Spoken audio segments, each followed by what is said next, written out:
Aela. L. Ron Hubbard says that if you reach the state of clear in OT, you get all kinds of superpowers. How does the church explain people like Tori Magoo and Karen De La Carriere, who were top OTs and supposedly had superpowers, being suppressive people? What I mean is, can people be un-OT'd? Do body thetans jump back on a person when they are declared? Obviously, clears and OTs don't really exist, but how does the church explain suppressive people getting to clear an OT? Isn't that a contradiction?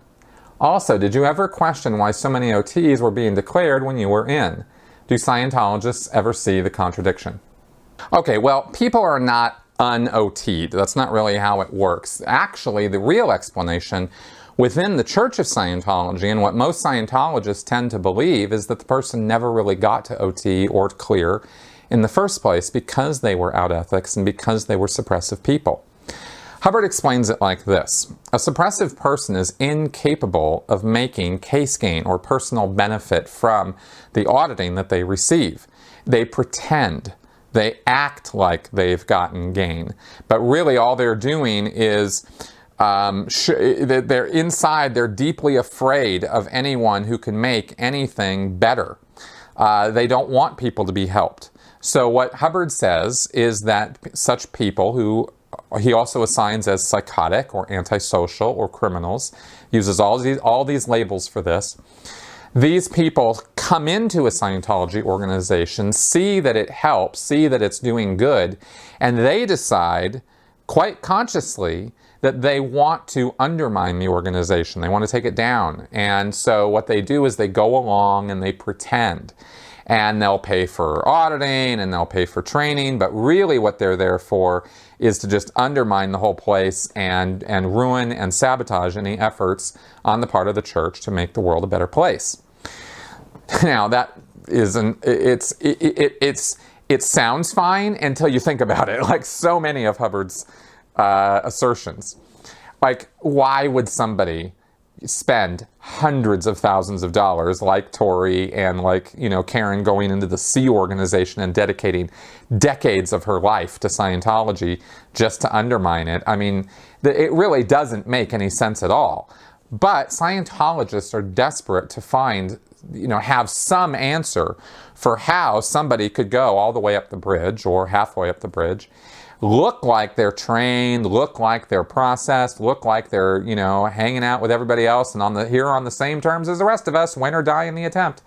And yet then go so horribly off the rails and go off the reservation and end up bad-mouthing the church and trying to get people out of it. The Scientologists are desperate for some explanation, because it can't be that Scientology doesn't work. It can't be that David Miscavige is a bad guy or that L. Ron Hubbard was a liar. Can't be. So the Scientology mind just rejects those out of hand. So this is such an easier explanation for them to take on and accept. So that's really about as much thought as they put into it. They really don't think very critically about this.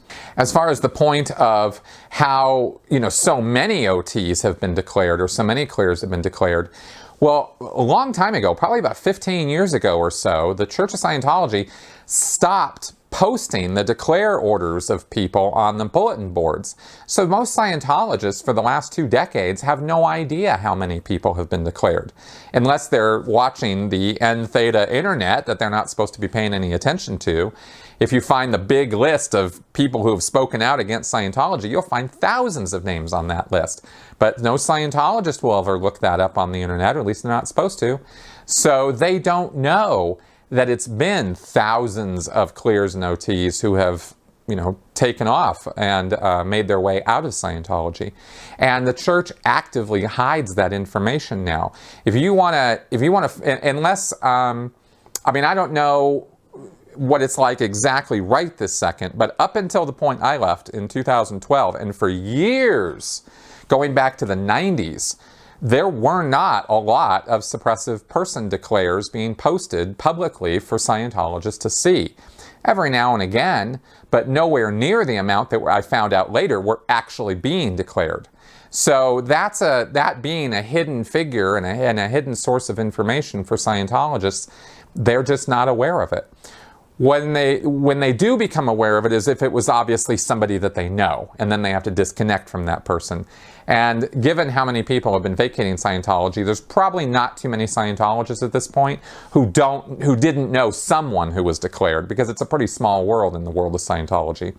But then, with that one or two people who they know who got declared, or even more, they'll write it off because then they'll go and ask to see the suppressive person declare, and it will list out on it all the horrible things that the person did. And again, keep in mind that the Scientologist is looking for an excuse to write this person off. They're looking for a reason why the church would get rid of this person, rather than looking at, wait a minute, maybe there's something wrong going on with the church here. That's not the mindset that goes on. They're looking at they want to target the person who has been declared. And it takes a lot of work to overcome that and get a Scientologist to start questioning whether it's the church that's in error rather than the suppressive person, especially because there are steps that can be done by a suppressive in order to get back in the church's good graces and then get back into being a Scientologist in good standing who can go up the bridge. And if they do those steps, see, it's so, again, and this isn't going to make a lot of logical sense, but then the Scientologist will just erase the fact that they thought the person was an antisocial psychotic who was there pretending for years to only be part of Scientology, but really they weren't. Like, they'll only assign that kind of hate to somebody if the person's not actively working at getting back into the church's good graces. If the person is working on it, doing what's called the A to E steps, then the Scientologist will go, oh, well, he was always okay. He just really screwed up. But he's obviously a good egg, and he's trying to get back in good standing. So we'll grant him that because he's on our team. So you see, there's all kinds of cognitive dissonance and biases flying around here that are just insane. But that's Scientology.